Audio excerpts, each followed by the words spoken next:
നമ്മളിന്ന് വന്നിട്ടുള്ളത് ഖത്തറിലെ അൽതാക്കിറ ബീച്ചിലേക്കാണ് കേട്ടോ. അപ്പോൾ ഞാനും ഹസ്ബൻഡും നമ്മുടെ 3 ഫ്രണ്ട്സും കൂടിയിട്ടാണ് വന്നത്. നമ്മൾ നൈറ്റ് ഒരു 10:30 ആയപ്പോൾ തന്നെ വീട്ടിൽ നിന്ന് ഇറങ്ങി നമ്മൾ ക്യാമ്പ് ചെയ്യാൻ വേണ്ടിയിട്ടാണ് കേട്ടോ പോകുന്നത്. അപ്പോൾ എൻ്റെ ലൈഫിലെ ഫസ്റ്റ് ക്യാമ്പിംഗ് ആണിത്. അപ്പോൾ നമുക്ക് ഭയങ്കര നല്ലൊരു എക്സ്പീരിയൻസ് തന്നെയായിരുന്നു. പിന്നെ നമുക്ക് ബാർബിക്യൂ ചെയ്യണമെന്നൊക്കെ പ്ലാൻ ഉണ്ടായിരുന്നു. പക്ഷേ ക്ലൈമറ്റ് ശരിയല്ലാത്ത കാരണം കൊണ്ട് നമ്മൾ റിസ്ക് എടുത്തില്ല. നമ്മൾ ഫുഡെല്ലാം പാഴ്സൽ വാങ്ങി കൊണ്ടുപോയി അവിടെ ഇരുന്ന് കഴിക്കുകയാണ് ചെയ്തത് കേട്ടോ. പിന്നെ ഭയങ്കര തണുപ്പായിരുന്നു. തലേദിവസം നല്ല മഴ ഉണ്ടായതുകൊണ്ട് തന്നെ ഭയങ്കര തണുപ്പായിരുന്നു. അപ്പോൾ അതുകൊണ്ട് തന്നെ കുറച്ച് ബുദ്ധിമുട്ടി കേട്ടോ. നമുക്ക് ആ തണുപ്പത്ത് സർവൈവ് ചെയ്യാൻ കുറച്ച് ബുദ്ധിമുട്ടായിരുന്നു. പിന്നെ മാത്രമല്ല പിറ്റേ ദിവസം നമ്മുടെ കാറിൻ്റെ ടയറ് ചളിയിലും പോയി. അപ്പോൾ അതിൻ്റെ ഒരു ഇതും ഉണ്ടായിരുന്നു. പക്ഷേ രസമായിരുന്നു കേട്ടോ. നമ്മൾ ഹെൽപ്പ് ചെയ്യാൻ ഒരുപാട് ആൾക്കാർ വന്നു. ഓൾമോസ്റ്റ് എല്ലാവരും മലയാളീസ് തന്നെയായിരുന്നു കേട്ടോ. എല്ലാവരും ഭയങ്കര ഹെൽപ്പിംഗ് മെൻറ്റാലിറ്റി ഉള്ള കുറേ ആൾക്കാരെ നമുക്കന്ന് പരിചയപ്പെടാനായിട്ട് പറ്റി.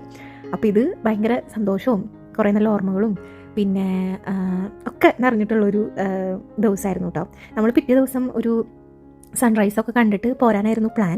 പക്ഷേ സൺറൈസ് നമുക്ക് കിട്ടിയില്ല കേട്ടോ. ഈ കാണുന്ന സംഭവമാണ് നമുക്ക് കാണാൻ പറ്റിയത്. പക്ഷെ അതും ഭയങ്കര ബ്യൂട്ടിഫുൾ ആയിരുന്നു. പിന്നെ നമ്മൾ 6:30 അവിടെ നിന്ന് പുറപ്പെടാൻ വേണ്ടി നിന്നെങ്കിലും നമ്മൾ ടയറൊക്കെ ചെളിയിൽ നിന്ന് എടുത്ത് അവിടെ നിന്ന് പുറപ്പെട്ടപ്പോൾ ഒരു 8:30 ആയിട്ടോ. നമ്മൾ പിന്നെ ബ്രേക്ക്ഫാസ്റ്റൊക്കെ കഴിച്ച് വീട്ടിലെത്തിയപ്പോൾ ഒരു 12 മണിക്കായി. പിന്നെ നേരെ വന്ന് കിടന്ന് ഉറങ്ങുകയാണ് ചെയ്തത്. കാരണം തലേ ദിവസം തീരെ ഉറങ്ങിയിട്ടില്ല. നമ്മൾ കുറേ നേരം സംസാരിച്ചിരുന്നു. പിന്നെ ക്ലൈമറ്റ് തണുപ്പ് ഇതെല്ലാം കാരണം ശരിക്കും ഉറങ്ങാനും പറ്റിയിട്ടുണ്ടായില്ല. അപ്പോൾ ഇത്രയൊക്കെയുള്ളൂ വിശേഷങ്ങൾ. ഇനി അടുത്ത വീഡിയോയിൽ കാണാം. ബൈ.